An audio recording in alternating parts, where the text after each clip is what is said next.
Hello students, welcome to online class of Sri Mahavir Vidyalaya. Today we are going to learn introduction of chapter number 1 of standard 8. The name of the chapter is rational number. Today we are going to discuss the introduction of this chapter, which will be very helpful for us to solve the exercise. There are different types of number: positive integers, negative integers, natural numbers, whole numbers, rational numbers. Let us learn about positive integers. What are positive integers? Positive integers are the numbers which are having positive signs. For example, 1, 2, 3, 4, 5, 6, 7, 8, 9, 10. It will go on continuously. Negative integers are those integers which are having negative signs. For example, -1, -2, -3, -4, -5, -6. It will go on continuously. Now a question arises whether what about 0? Whether it is a positive integer or a negative integer. So we are going to say that 0 is neither positive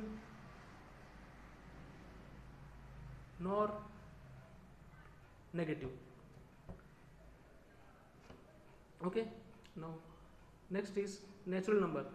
Natural numbers begins from 1, 2, 3, 4, 5, 6 and it will go on continuously. And whereas whole number, they will start from 0. The only difference between natural number and whole number is that the whole number begins from 0, whereas natural number begins from 1. Now let's continue with our main topic, rational numbers. What is a rational number? Any number which can be expressed as PQ form is a rational number, where Q is not equal to 0. Let's see some examples of rational number.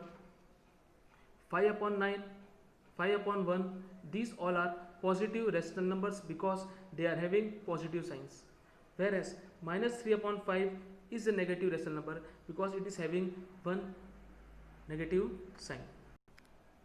Moving further, let's study the properties of natural number. First property which we are going to discuss is closure property. It says when a natural number is added to other natural number, it will give other natural number. Let's see whether closure property is applicable to addition, subtraction, multiplication and division. Let's begin with addition. It says when a rational number is added to other rational number, it will always give a rational number. Let's check whether it is true in this case or not. Example, 5 upon 9 plus 3 upon 9. It will give 5 plus 3 is equal to 8, and as they are in like terms, we will write the 9 here in the denominator. So we get the answer as 8 upon 9. 5 upon 9 was a rational number, 3 upon 9 was a rational number, and when we added both, we get 8 upon 9, which is also a rational number. So we can say that closure property is applicable for the addition.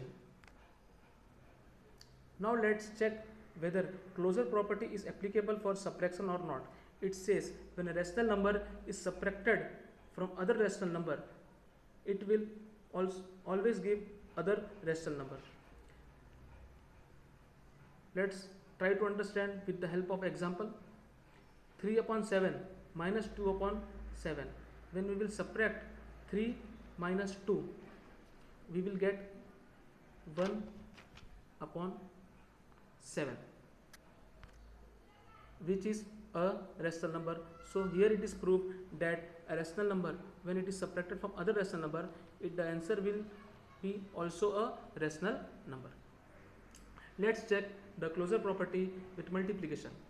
When a rational number is multiplied with other rational number, it will give other rational number.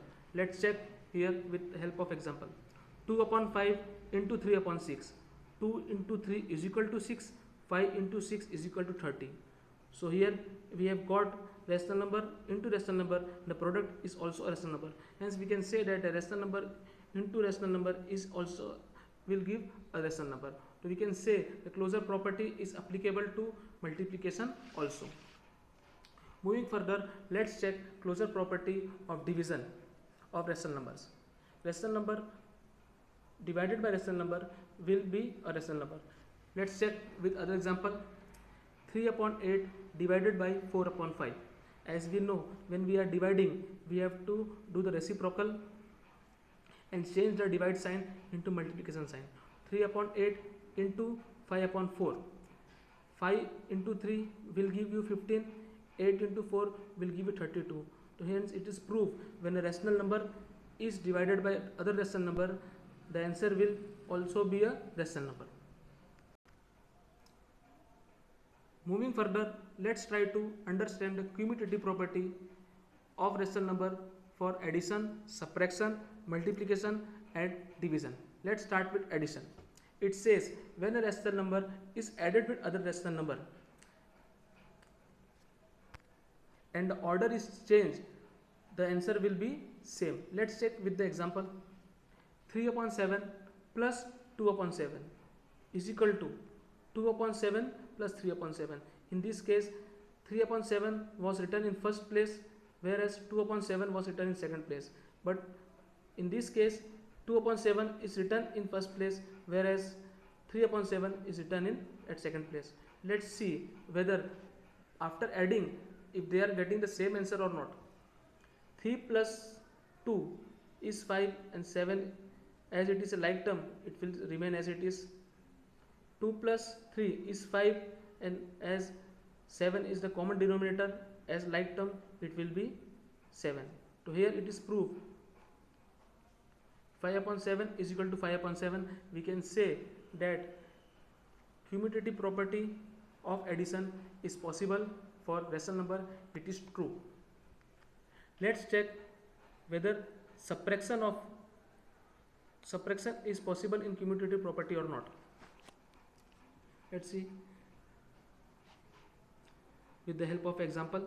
3 upon 8 minus 2 upon 8. We will do this side first of all. Let's 3 upon 8 minus 2 upon 8. 3 minus 2 is 1 and denominator is common. We will write 8 as it is. Here we are just changing the place of the rational numbers. 2 upon 8 minus 3 upon 8. The answer we will get 2 minus 3 is equal to minus 1.